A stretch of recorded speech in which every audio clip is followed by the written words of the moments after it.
Hi everyone, a little glitch there. I'm going to read the passage in this video.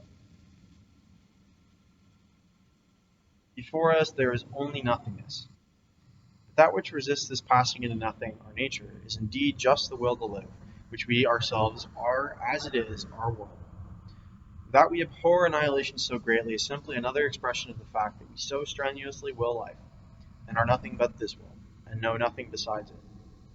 But if we turn our glance from our own needy and embarrassed condition to those who have overcome the world, in whom the will, having attained to perfect self-knowledge, found itself again in all, and then freely denied itself, and who then merely wait to see the last trace of it vanish with the body which it animates, then, instead of the restless striving and effort, instead of the constant transition from wish to fruition and from joy to sorrow, instead of the never satisfied and never dying hope which constitutes this life of the man who wills, we shall see that peace which is above all reason, that perfect calm of the spirit, that deep rest, that inviolable confidence and serenity, the mere reflection of which in the countenance, as Raphael and Correggio have represented it, is an entire and certain gospel. Only knowledge remains. The will has vanished. We look with deep and painful longing upon this state, beside which the misery and wretchedness of our own is brought out clearly by the contrast. Yet this is the only consideration which can afford us lasting consolation, when, on the one hand, we have recognized incurable suffering and endless misery as essential to the manifestation of will, the world, and, on the other hand, see the world pass away with the abolition of will, and retain before us only empty nothingness. Thus, in this way, by contemplation of the life and conducts of saints, whom it is certainly rarely granted to us to meet within our own experience, but who are brought before our eyes by the written history, and with the stamp of inner truth by art, we must banish the dark impression of that nothingness which we discern behind all virtue and holiness as their final goal, and which we fear as children fear the dark. We must not even evade it like the Indians through myths and meaningless words such as reabsorption and Brahma or the nirvana of the Buddhists. Rather, we do freely acknowledge that what remains after the entire abolition of the will is for all those who are still full of will certainly nothing. But conversely, to those in whom the will has turned and denied itself, this our world, which is so real, with all its suns and Milky Ways, is nothing. He then says in a footnote, this is also just the prajna paramita of the Buddhists, the beyond all knowledge, i.e. the point at which subject and object are no more. So, in this passage, Schopenhauer is establishing that the goal of holiness is to become someone who has known that we are a will that is just striving meaninglessly, and then in that way we are set free from the burden of causal demands. So we're set free from all the needs of life, and we don't look at things in a outer way, but only in an inner way. And that's the goal of becoming a saint. If you want to become a virtuous person, that's what it tends toward. Everything else is just selfish in some way. Um, so this is Schopenhauer's view of pessimism. I really value it. I admire it. I don't agree with it.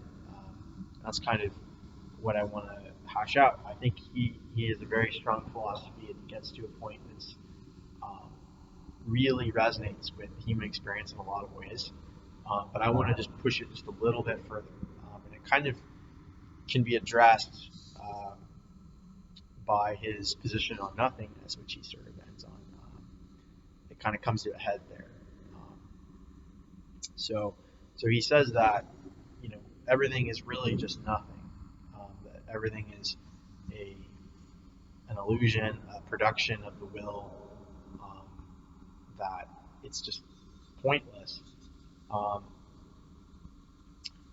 I think that is a one-sided view of what meaningfulness is. So, in the Prajnaparamita, which is the I think it's the body of sutras. In other words, like religious texts. There's a set of religious texts that's like the Prajnaparamita, which is like the wisdom of perfection. And there's like the Heart Sutra and the Diamond Sutra that fall in that genre.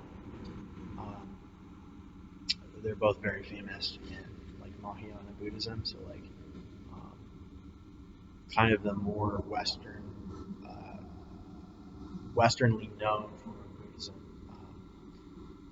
Theravada Buddhism is more like the kind that's in Southeast Asia and, and more.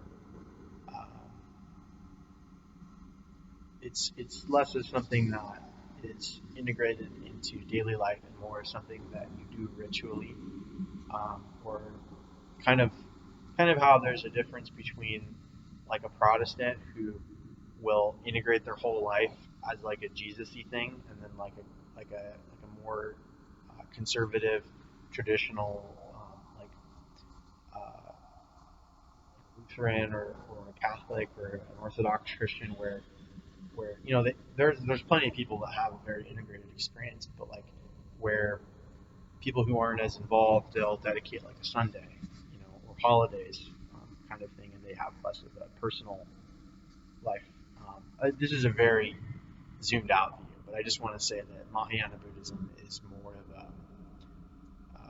an integrated version of Buddhism, and it sort of is the parent uh, group of school of Buddhism in Tibet. So Mahayana Buddhism branched off into Vajrayana Buddhism, which is more of an esoteric version, and that's kind of what's often prevalent in Tibet, and like the Dalai Lama like kind of is closer to.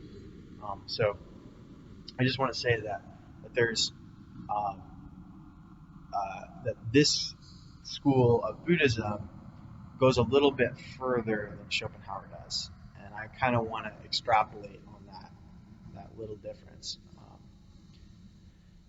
Um, it's so in every religion there are there's problems that people have, traps they tend to fall into. One of the main ones in Buddhism is a tendency toward pessimism or annihilationism. So the idea that everything is meaningless, that your goal is to avoid the real world because it's painful, um, and that you sort of,